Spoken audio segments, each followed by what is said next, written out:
It happens every night.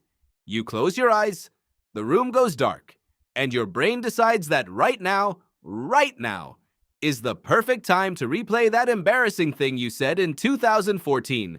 You are not broken. You are not anxious. You are ancient. The real reason you cannot stop thinking at night has nothing to do with stress, screens, or caffeine. It has everything to do with what your brain was built to do the moment it stopped receiving information from the outside world. And once you understand it, you will never fight it the same way again. Here is what is actually happening inside your skull when the lights go out. Your brain is not a passive receiver. It is not a hard drive sitting quietly in a case waiting to be switched on.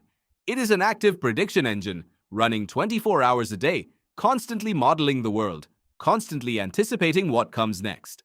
Neuroscientist Karl Friston at University College London has spent decades describing this architecture.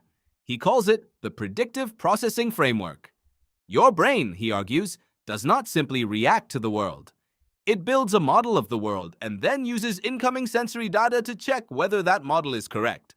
Every second you are awake, a river of information floods into that system.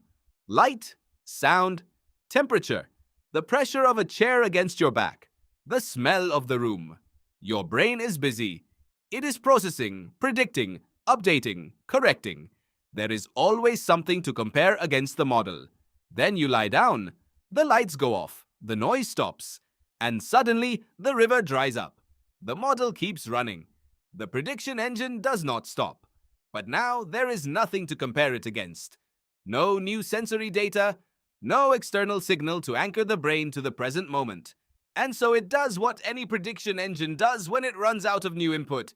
It starts processing old data, unresolved problems, incomplete conversations, plans that have not been finalized, social situations that ended ambiguously.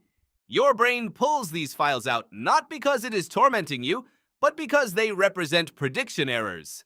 Things that do not yet have a clean resolution. Things the model has not yet settled. Psychologist Bluma Zygarnik discovered this pattern in a coffee house in Vienna in 1927.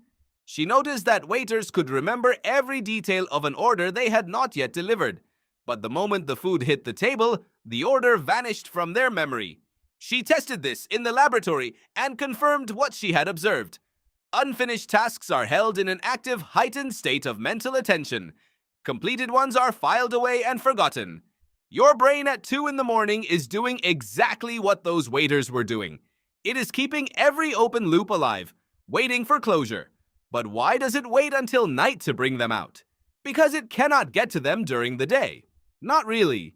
Neuroscientist Matthew Walker, author of some of the most widely cited research on sleep and cognitive function, describes the sleeping brain as performing what he calls overnight therapy. During REM sleep, your brain replays emotional experiences, but it strips away the cortisol, the stress hormone. It processes the memory without the raw feeling attached. It files the experience, it resolves the loop. But before that filing can happen, the material has to surface. And it surfaces in the quiet. Think about what the daytime actually is. A constant stream of external demands, emails, conversations, tasks, noises. Every one of those demands pulls your attention outward. Every one of them gives your brain something external to process, something to predict, something to engage with. The intrusive thought does not have space to arrive. It tries. You swat it away. You pick up your phone. You start a new task. You push it back below the surface. Night removes all of that cover. And here is where it gets stranger, because your brain is not just surfacing random noise, it is specifically selecting the material it has not yet processed.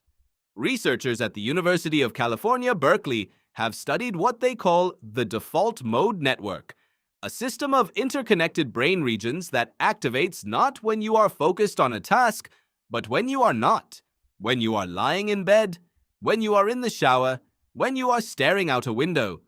This network does something that goal-directed thinking cannot. It makes connections. It finds patterns across disparate memories. It tries to construct meaning from the fragments you have been collecting all day, all week, all year. The brain does not see nighttime rumination as a problem. It sees it as the work. For most of human history, there was no such thing as a hard boundary between waking and sleeping. Historian Roger Ekirch spent 16 years researching pre-industrial sleep patterns and published findings that upended the modern assumption that humans are meant to sleep in a single 8-hour block. For most of human history, people slept in 2 segments, separated by an hour or more of quiet wakefulness in the middle of the night. They called it the watch, or the first sleep and the second sleep. During this interval, they did not lie in panic wondering why they could not stay asleep. They prayed. They thought. They talked quietly with whoever was nearby. They processed the day. The expectation that the mind should go blank and stay blank from the moment you close your eyes to the moment you open them is not ancient wisdom. It is an industrial invention. It came with artificial light. It came with the alarm clock. It came with the shift system. It came with the idea that wakefulness equals productivity and sleep equals total shutdown. Your brain did not get that memo. It is still operating on a much older schedule. A schedule in which the quiet of the night was a resource. A time not wasted but used. The mind wandering through the day's events, testing them against what it knows, preparing for what comes next. So what can you do with this knowledge? First, stop treating the thoughts as enemies. Every time you lie there and try to force your mind blank, you are creating a secondary problem on top of the first. Psychologist Daniel Wegner at Harvard demonstrated this with a deceptively simple experiment. He told participants not to think about a white bear. The instruction alone caused them to think about the white bear constantly. He called it the ironic process theory. The act of suppression creates the very thing you are trying to suppress. When a thought arrives at night, your brain is not malfunctioning.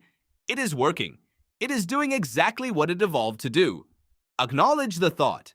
Do not engage with it. Do not argue with it. Do not analyze it. Simply note that it is there. Neuroscientists call this affect labeling. Naming an experience reduces its emotional intensity by activating the prefrontal cortex and dampening the amygdala. You pull the thought out of the body and into language. And language is a structure. Structure is containment. Second, give the prediction engine something to close. Write it down. The act of writing is not just record keeping. It is a signal to the brain that this item has been received, that it does not need to be held in active memory. Psychologist James Pennebaker at the University of Texas at Austin has spent decades studying how expressive writing affects cognitive load. Even 5 minutes of writing before bed can reduce the number of intrusive thoughts during the night, because the brain receives confirmation that the open loops have been captured somewhere outside itself. Third, understand the architecture of what is happening and stop resisting it. The mind that wanders at night is the same mind that solves your problems. It is the same mind that wakes you at 3 in the morning with the answer to something you have been stuck on for days. It is not your enemy. It is your most ancient cognitive tool, doing the work that the daylight hours would not allow. You evolved in a world without light switches, without phones, without the expectation that thinking should stop at a precise hour. Your ancestors lay in the dark for hours every night, and their minds moved through everything that had happened and everything that was coming. They were not suffering. They were preparing. The night is not the problem. The belief that the night should be silent is the problem. Tonight, when you close your eyes and a thought arrives uninvited, you will know what it is. It is the prediction engine doing its oldest job. It is the mind you inherited from every human who ever lay in the dark and wondered what tomorrow would bring. It is not an error. It is the work. And the moment you stop fighting it, you might finally, for the first time in a long time, actually sleep.